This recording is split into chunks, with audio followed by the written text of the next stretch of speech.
한 자매가 오랜 그 취업 준비 끝에 드디어 대기업에 입사를 했습니다. 그래서 대단히 그 기업은 엘리트들이 많이 모여 있고 굉장히 시합한 사람들이 모여 있어서 굉장히 그 속에서도 경쟁을 하고 그 속에서도 암투가 있고 그 속에서도 여러 가지 생존의 어떤 그런 치밀한 전쟁들이 있었음을 자매는 알게 되었습니다. 그럼에도 불구하고 이렇게 배운 사람들이, 이렇게 똑똑한 사람들이, 이렇게 시합한 사람들이 겉으로 회사 직장 안에서는 겉으로 드러나는 모습은 굉장히 젠틀하고 굉장히 깨끗하고 시합한 그런 청년들의 모임이었으면, 그러나 또 어떻습니까? 또 이제 그 회식 자리에서나 또 이렇게 서로 간에 치열한 경쟁 가운데 살다 보니까 사람의 속에 있는 본성들이 그대로 드러나는 겁니다. 그래서 그렇게 젠틀한 사람들이 동료 간에 욕설이나 뭐하고 저속한 말과 행동이 있고 또 흡연과 음주의 문화가 회식의 문화에서도 어떠죠. 그렇게 젠틀한 사람이 그냥 차 한잔 먹고 술 한잔 가볍게 먹는 것이 아니라 이렇게 들이붓기 시작하면 돼지가 되어지는 그런 저급한 문화 가운데에서 살아갈 때 많은 갈등을 느꼈다라는 겁니다. 나는 저렇게 살아갈 수 없는데.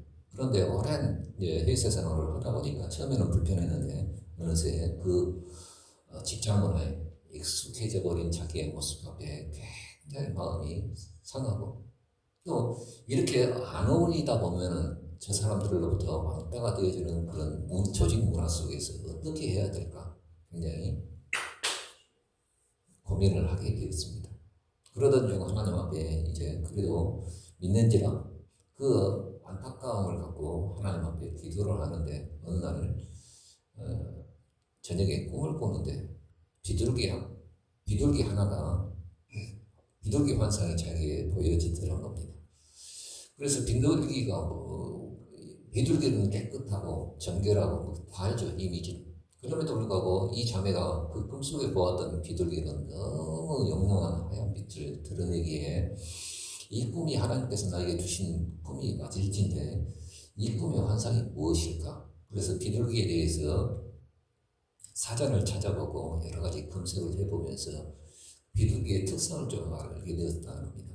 비둘기는 온갖 자기가 목욕을 안 해도 온갖 어떤 오물을 먹고 남의 쓰레기를 먹고 그러지만은 그럼에도 불구하고 영롱한 하얀 빛을 드러내는 이유가 뭘까라고 생각을 했습니다. 그래서 이 환상을 볼 때 마태복음 10장에 나와 있는 것처럼 주님께서 하신 말씀처럼 제자들의 70인 전도인과 12명의 제자들을 보낼 때 너희는 세상 가운데 들어갈 때 뱀처럼 지러우며 비둘기처럼 순결하는 이 말씀이 자기에게 이제 나오는 거예요. 그럼에도 불구하고 이 환상이 뭘까라고 이제 고민을 하면서 하나님 앞에 또 여러 가지 자료들을 찾아보면서 한 가지 깨닫는 것이 하나 있었습니다. 비둘기는 그 오물과 그 먼지와 그 모든 세상에 그 모든 더러운 것들을 다 맞으면서도 불구하고 비둘기가 깨끗할 수 있는 이유가 뭐냐면 그 날개 밑에서 끊임없이 세척제 예고를 하는 그 오일이 그 비둘기 몸속에서 날개 밑에서 흘러나온다는 것이죠. 이 사실을 하나 발견하게 되었습니다. 그리고 하나님 앞에 기도하는데 우리가 세상에 더러운 세상의 오물과 때꽁물과 더러운 세상의 문화 가운데 젖어 있음에도 불구하고 우리가 깨끗할 수 있는 이유가 뭐냐? 내가 세수를 잘하고 내가 이렇게 손발을 긋고 그런 것이 아니라 내 마음 속에 있는 내 마음에 항상 말씀에 충만해져 있으면 성령의 기름으로 어떤가 내 속에서 죄와 더러움을 씻겨내는 그 순결함이 그 기름 속에 있다는 사실을 이 자매는 깨닫게 되었습니다. 그리고 이 자매가 이제 결단한 것은 뭐냐면 내가 깨끗해져서 내가 세상 가운데 깨끗하게 산다고 해서 되어지는 것이 아니라 성령이 내 안에서 기름으로 역사해 주실 때 이 모든 더러움을 묻을 수는 있죠. 비둘기가 더러운 가운데 어떤가 오염에 어떤 순간 오염되어져 있고 그렇게 될 수도 있어요. 그러나 성령이 내 안에 계시면 내 몸을 깨끗하게 하는 세척제 역할을 하는 성령의 기름이 나를 부으시고 그 속에서도 그 속에서도 깨끗함을, 정결함을 유지할 수 있는 비결이 여기에 있다 생각이 되어져서 이제는 그 자매가 아침에 일어나서 하나님의 말씀과 또 찬양과 기도와 또 성령 안에서 직장 가운데서 이 직장도 이 개돼지 같은 젊은 사람들이 모여있는 이전 투구하는 진흙밭에 어떻습니까? 개싸움하는 이 진흙밭에서도 하나님의 정결함을 드러내는 그 역할을 하나님께서 내게 하게 하시겠다는 그 놀라운 비밀을 깨닫고 아침에 가서 잠깐 기도하고 또 오후에 회식 가운데서도 어떤가 그곳에 난 더러우니까 안 간다는 것이 아니라 그 가구 가운데서도 술 한잔 먹지 아니하고 다른 동료들과 함께 같이 뛰어놀면서 그 속에서도 하나님의 역사하심을 드러내면서 했더니 이 자매가 다른 월등한 자기의 동료들보다도 어떤가 세상도 깨끗함을 원해요. 세상도 더럽고 추잡하고 이기심이 많고 자기만 아는 그런 사람 원하지 않습니다. 세상 가운데서도요 진짜 협동심이 강하고 어울리지만은 그런 사람들과 어울리지만은 그래도 정결한 사람을 원한다. 그래서 이 자매가 아무도 이 자매가 할지 모르는데 이 자매가 들어간 팀마다 어떻습니까? 놀랍게 역상되죠. 이 자매가 들어가는 곳마다 어떻습니까?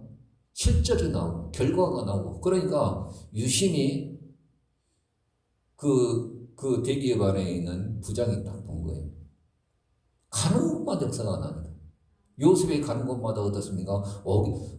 보디발의 집에 들어갔을 때도 어떻습니까? 또 옥에 갇혔을 때도 가는 곳마다 하나님이 함께하죠. 그러니까 그런 역사가 드러나기 시작하니까 부인할 수 없는 거예요. 결국 최연소 부사장이 되어지는 그 놀라운 쾌거를 이 장면을 통해서 하나님이 드러내셨다는 것입니다. 구글의 그 여사장, 그리고 이번에 사장이 된 것 같아요. 30 몇 세. 그 불가능한 얘기입니다. 불가능한 얘기. 그런데 그 역사를 그 장면을 통해서 이름은 내가 정확히 모르겠어요. 그런데 그 역사를 드러내셨다. 구글의 그 대기업 한국 봉사였어요. 그러니까 여러분들 오늘 우리는 하나님의 살아계심은 오늘 우리는 교회 안에 있지만 세상 가운데 아니 이전 투구하는 저 진흙밭에 개싸움하는 세상 가운데도 하나님은 함께 하신다는 이 사실을 아시고 우리가 정결함으로 싸워내는 귀한 은혜가 있기를 주의 이름으로 축복합니다. 그래서 오늘 말씀해 보자면 창세기 6장은 어떤가 죄는 어떤가 누룩과 같이 결국 세상의 죄악의 관영이라는 뜻이 뭐냐면은 깰 관자 찰령자예요. 아니 중심을 깨트려갖고 어떤가 가득하게 아예 차버렸어. 그리고 사람의 마음의 생각과 모든 계획이 항상 알갈뿐이다 라고 말을 해주고 있습니다. 온 땅의 폐기함과 강포가 충만해졌다고 말합니다. 아무도 하나님을 인정하지 않냐고 자기의 이전 투구하면서 진흙밭에 개싸움하듯이 그렇게 죄로 충만한 그런 세상입니다. 그 이유가 뭘까요? 오늘 창세기 6장에 보자면 2절에 보자면 하나님의 아들들이 사람의 딸들의 아름다움을 보고 자기들이 좋아하는 모든 자로 아내를 삼는지라. 이 말씀의 해석이 굉장히 좀 난해합니다. 왜 그런가 하니 하나님의 아들들이라는 표현을 할 때 실은 믿는 세세 후손이라고 하는 것이 정통 보수주의 입장에서 해석입니다. 저도 그렇게 배웠어요. 그러나 성경 전체를 읽어보면 하나님의 아들들을 어떻습니까? 딱 한 지층을 말을 하는데 하나님의 아들들은 천사를 말합니다. 그러면 이 말씀을 어떻게 해석할 건가? 그것은 그 하나님의 아들들이 사람의 딸들을 보고 아내로 취해서 결국에는 나지 못할 존재가 낳게 돼요. 그게 네피림이었고 고대의 거인들이었습니다. 지금도 고고학을 보면은 뼈가 낙타 무릎 정도 되어지는 뼈가 이렇게 있고 두개골이 이만한 거 있고 그건 고고학을 통해서 지금도 증명되어집니다. 그것은 어떤가 사람의 유전을 통해서 일어날 수 없는 놀라운 그 일들이 일어나는 것이죠. 그래서 타락한 천사와 인간의 성적인 결합을 통해서 섞어서는 안 될 것이 섞였고 넘어서는 안 되는 선을 넘는다는 거예요. 죄라고 하는 것이 뭡니까? 구물망자에다 안일밀처럼 죄를 여러분들 한자는 중국 문자가 아닙니다. 동이족의 문자인데 여기서 어떻습니까? 그것은 그 상형 문자이면서도 형성 문자인데 그 속에는 어떤 놀라운 창세기의 비밀이 숨겨져 있고, 아니 이것이 전혀 뜻이 해석이 안 되어진데 성경을 보면 그 한자를 해석할 수 있어요. 금물왕자에 안일배자를 써요. 하나님이 쳐놓은 그물을 어떻습니까? 인간이 아니라고 하는 것이 죄의 뿌리라는 것을 한자는 말해주고 있습니다. 그래서 여러분들 레레미야 2장 13절에 보자면 어떻습니까? 너희가 두 가지 악을 행하였나니 너희가 거짓말하고 도둑질하고 강간하고 막 사기치고 이런 것이 지악이라고 말하지 않냐고. 첫째는 근본된 나를 버렸다. 또 저출지 못할 터진 문더기를 너희가 스스로 판 것이다 라고 말을 하고 있죠. 우리 한번 같이 읽어봅시다. 예레미야 2장 13절 같이 읽어봅시다. 시작.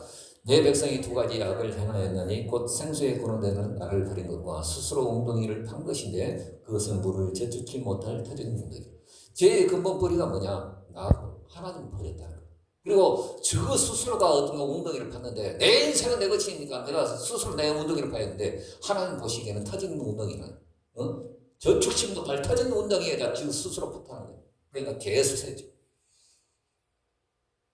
그래서 말씀이 더 이상 삶의 기준으로서 기능하지 못했던 그 모습을 오늘 우리에게 고발하고 있습니다. 그래서 결국 어떤 하나님께서는 이 인생들을 볼 때에 하나님께서 이 땅에 사람 지으셨음을 한탄하시고 근심하셨다라고 말을 해주고 있습니다. 더군다나 이것뿐만 아니라 이 죄악은 어떤 종교적인 색채를 띌 때는 어떻습니까? 하나님을 열심히 믿는 것 같아요. 하나님을 잘 따르는 것 같아요. 하나님의 말씀대로 사는 것 같아요. 그럼에도 불구하고 이 죄악은 종교적인 색채를 띌 때는 외식적인 것으로 흘러가기 마련인 것입니다. 이 죄는 정결한 가면을 쓸 때는 항상 하나님 앞이 아닌 사람 앞에 보이려는 특징을 갖는다는 것입니다. 마태복음 6장의 말씀을 통해서 경건의 척도가 되는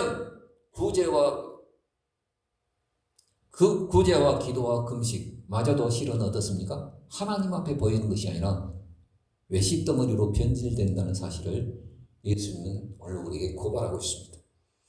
하나님을 의식하고 은밀히 행해져야 할 것들이 사람에게 보이려고 회당과 거리에서 나팔 불며 중언부언하면서 어떤가 말을 많이 해야 하나님이 들으시는 것처럼 기도하고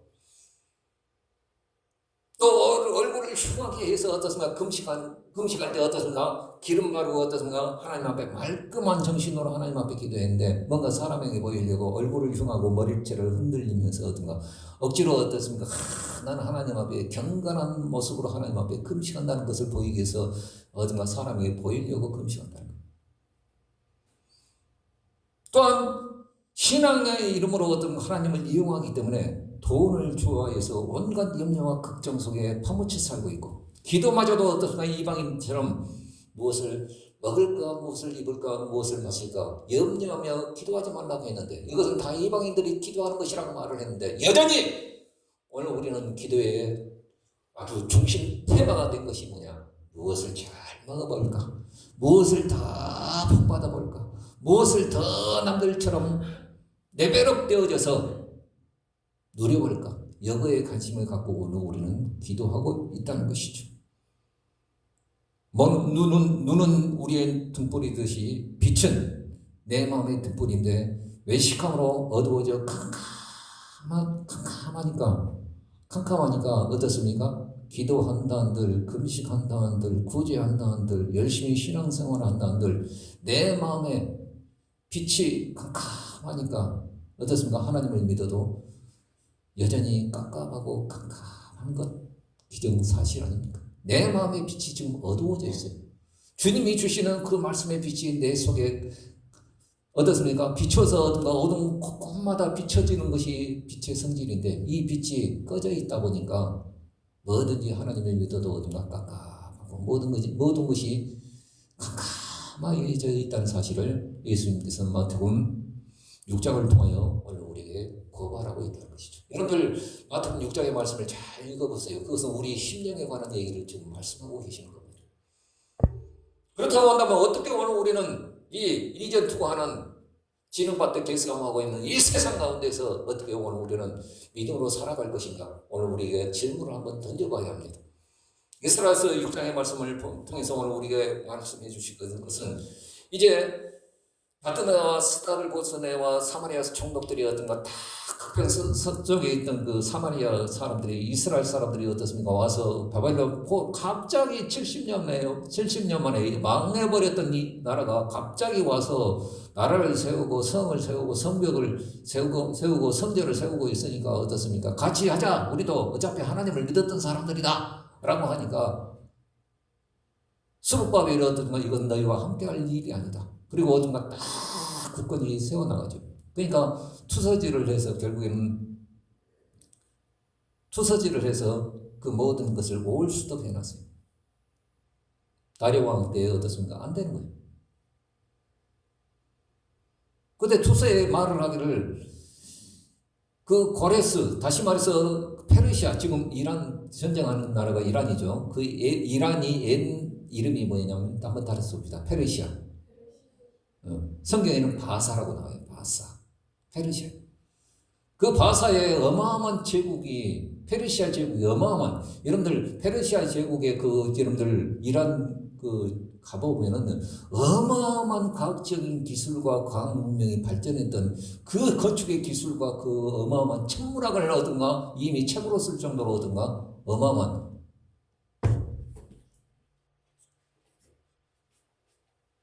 주무시면 안 됩니다. 말씀 들으러 왔지. 주무시면 안 됩니다. 어마어마한 어떤가 그 과학의 문명을 가지고 있던 나라가 페르시아였습니다.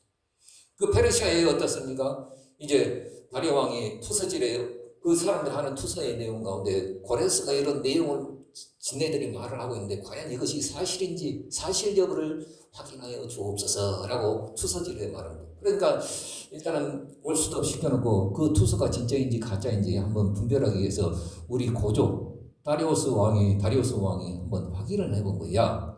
우리 태조께서 이러이러한 명령을 내리셨다는데 그 한번 그 원문을 한번 찾아봐. 그래갖고 앙메나궁에서 어떻습니까? 그것을 찾다 보니까 원본이 딱 발견이 되어지면서 고레스가 칙령을 내려서 어떤가 모든 유대인은 가서 너희의 성전을 세우고 이 모든 것들이 어떻습니까? 하나님의 은혜로 되어진 것인 것을 아니까 너희는 이 모든 것들을 하고 어떤 너희는 도와주라. 라는 원본이 발견이 되어진 거예요. 그러니까 어떻게 됩니까? 어떻게 됩니까? 이제까지 투서질에 어떤 올 수도 시켜놨는데 다리우스 왕이 자기의 태조가 이런 명령을 내렸다는 사실이 딱 밝혀지기 시작하니까 어떻게 됩니까? 이제는 지체치 말고 영락없이 날마다 죽어서 신속히 그 성전 재건을 행할 것을 명령하고 너희 사마리아 사람들 그 가까이도 가지 말고 모든 소금과 그 모든 물자와 그 모든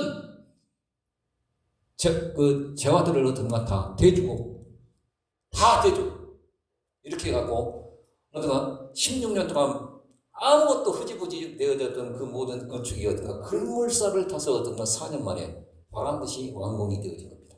할렐루야. 제사장부터 이제 완공이 되었을 때 제사장부터 정결하게 해야 되고 정결하게 갖춰야 되고 백성은 스스로 구별하여 더러운 것을 버리며 하나님이 주신 즐거움으로 드린 참 6월절의 감격이 그들 가운데 넘쳐났던 것을 에스라는 기록하고 있습니다. 죄악과 타락으로 꾸중물이 되어진 이 세상에 하나님의 은혜의 물줄과 대하는 어떤 것이냐? 노아 시대 때는 방주였고 포로 귀한 자들에게는 하나님의 성전이었고 주님께서는 어떤 것이었습니까? 주님의 교회였습니다. 건물로 되어진 교회가 아니라 예수로 거듭난 사람들의 모임이었던 이 에클레시아, 교회였던 것입니다.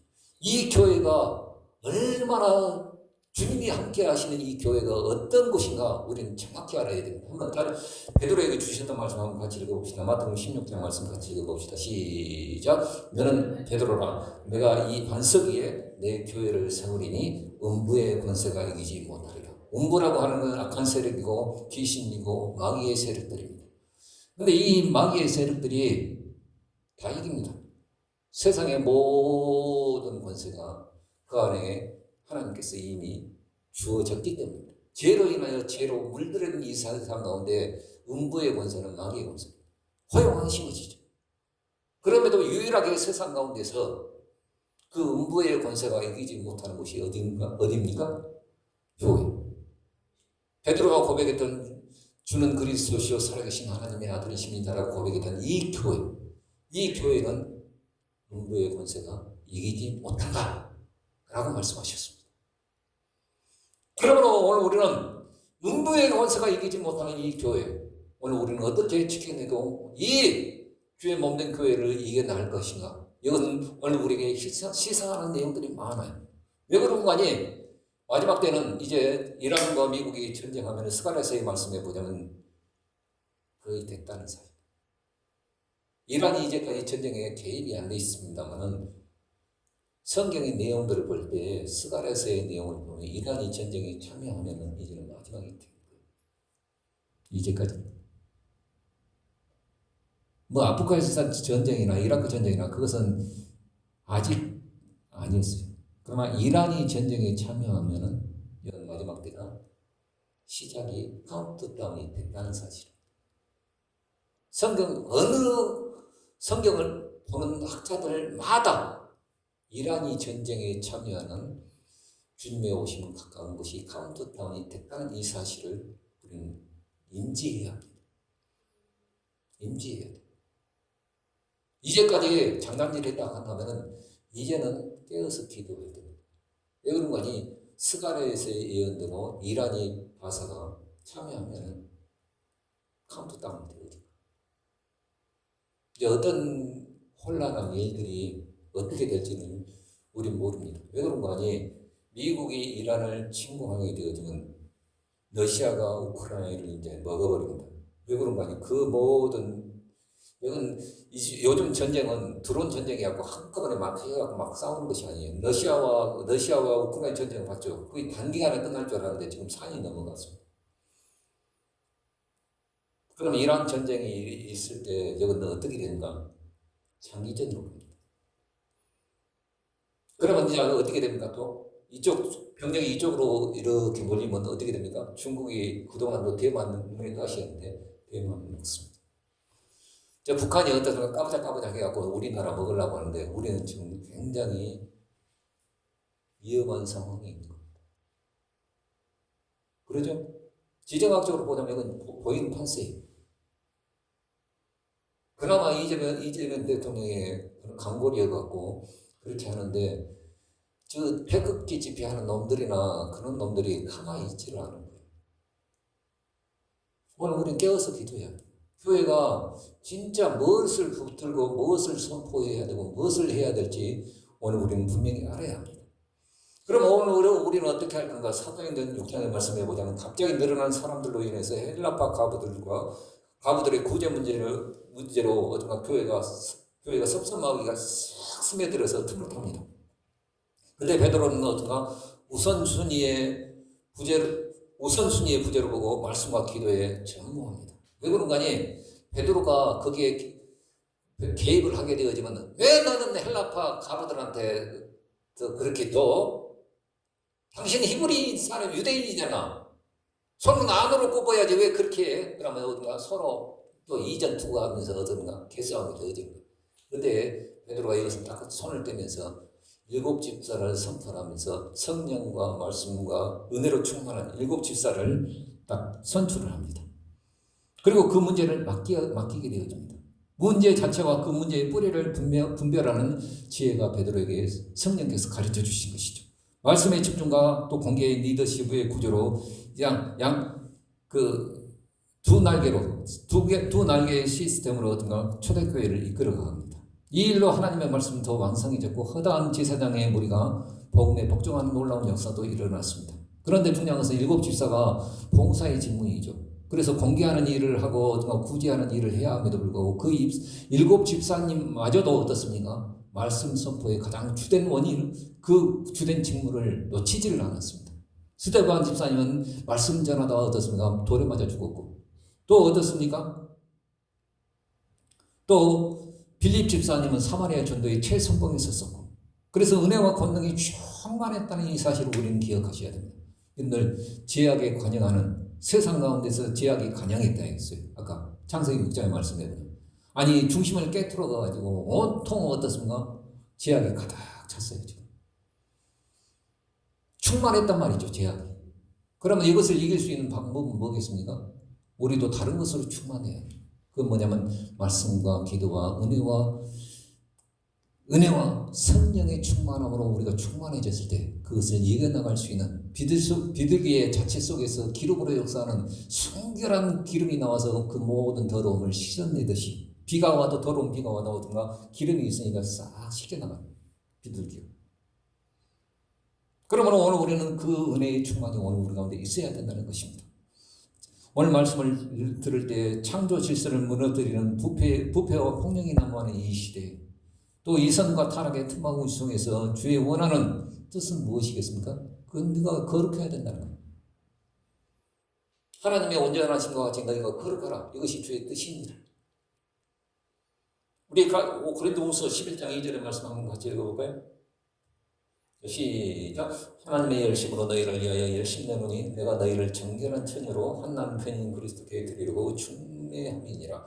바울이 어떻습니까? 고린도 교회 문제를 가지고 썩어버린 교회를 놓고 이렇게 하는 말인데 다시금 어떤가? 다시금 복음을 전해서 그들로 하여금 다시금 따끔하게 책망하며 그들로 하여금 그 말씀을 전하는 이유가 뭐냐? 정결한 처녀로 한 남편이 그리스도께 중매하게 해서 다시금 이 수고를 내가 마다하지 않는다라고 말을 해주고 있습니다. 여기에서 교회를 뭐라고 하냐면 정결한 처녀라고 했어요. 주님과 이제 오늘 우리는 주님 오실 때, 오늘 우리는 주님 받을 때 정결한 처녀로 신부가 신랑을 맞이하듯이 오늘 우리는 주님 앞에 맞이할 겁니다. 그런데 볼 때 어떻습니까? 더러워. 내 신부 아니야. 추잡해. 아니야. 정결해야 된다. 오늘 우리 스스로가 정결해진다고 해서 정결해진 것이 아니라 성령의 기름이 내 안에서 넘쳐나와서 어떤가 그 더러움이 묻어도 어떤가 그냥 씻겨나가. 이것이 우리 가운데 비결입니다. 그러므로 오늘 우리는 어떻습니까? 그 정결하는 것이 무엇이냐? 방주였고 성전이었고 교회였습니다. 이 정결함은 너와처럼 하나님의 은혜를 입어서 의롭게 하나님과 동행하며 말씀의 권위 앞에서 전적인 순종의 삶으로 이루어진 것이고 먼저 그의 나라와 그의 의를 구하는 모습으로 사는 것이고 세상과 똑같은 염려와 근심으로 살아가는 것이 아니라 이미 나에게 있어야 할 것을 우리 하나님 하시는 그 하나님 앞에서 온전히 그 하나님을 신뢰하며 아니 내게 있어야 할 것을 아신다는 하나님이라고 한다면 내가 좀 부족해도 여러분 어린아이의 그 심정들을 아세요? 어린아이들 내가 먹을 거, 입을 거, 내가 좀 대학 가는데 우리 엄마가 아빠는 지금부터 모아야 되는데 맨날 쓰기만 하겠고 우리 엄마 아빠 진짜 걱정이다 이러지 않습니다. 어린아이들은 어떻습니까? 그 눈망울에서 어떻습니까? 전적으로 그 부모를 신뢰하는 모습으로 이렇게 쳐다봅니다. 육신의 부모는 어떻습니까? 그거를 태워주지 못하지만은 우리의 영적인 하나님 아버지는 어떻습니까? 우리가 바라보고 그분을 의지하고 살아갈 때 분명히 우리에게 있어야 할 것을 아시는 하나님이라 라고 말을 해주고 있습니다. 그분을 완전히 신뢰해야 합니다. 그리고 이 영성과 자기 지혜와 균형을 이루어가며 충만함으로 살아가는 자를 통해서 어떻습니까? 그것이 확장되어지고 이런 사람들을 뭐라고 하냐면 음부의 권세가 이기지 못합니다. 음부의 권세. 하나님이 우리 안에 함께 하시고 성령이 내 안에 기름으로 얻어가 날마다 내 속에서 분비되게 하사 그 더러움이 와도 묻어나지는 않습니다. 여러분들 진짜인가 가짜인가 한번 해보세요. 비둘기를 만져보면 겉에가 이렇게 그 기름이 나온 거예요.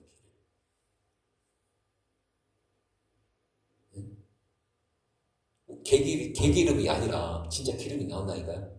비둘기를 내가 만져봤거든요. 만져봤어. 성령의 기름이 우리 속에 넘쳐나서 나를 막아주시고 나를 부어하시고 나를 어떻습니까? 정결하게 세우시는 그 은혜가 여러분들 세상에 더러움으로 충만하고 죄로 충만하면 우리가 이길 방법은 뭐냐? 성령의 기름으로 충만하는 외에는 없습니다. 그러기 위해서는 날마다 기도하고 날마다 정결하고 날마다 하나님을 의지하고 살아가는 것 외에는 없습니다.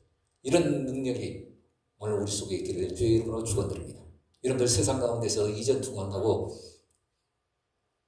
기름밭에서 개싸움하듯이 살아갈 수는 없습니다. 오늘 우리는 기름밭에서 어떻습니까? 정결하고 투결 정결함으로 사는 방법 외에는 없습니다. 그러기 위해서는 성령의 충만함을 이루시길 주의 이름으로 축복합니다. 아까 서도의 말씀을 들었듯이 그 자매가 이제는 어떤가 날마다 그렇게 하다 보니까 하나님이 하시는 거예요. 하나님. 세상 가운데도 어떻습니까? 믿는 사람들을 알아요. 알아. 저 새끼가 가짜인지 진짜인지 다 알아. 다 알아. 여러분, 우리 그러한 능력이 오늘 우리 속에서 넘쳐나서 충만함으로 그 죄의 충만함을 이겨내는 귀한 은혜가 있기를 주의 이름으로 축복합니다. 오늘보다 나은 내일을 응원합니다. 할렐루야.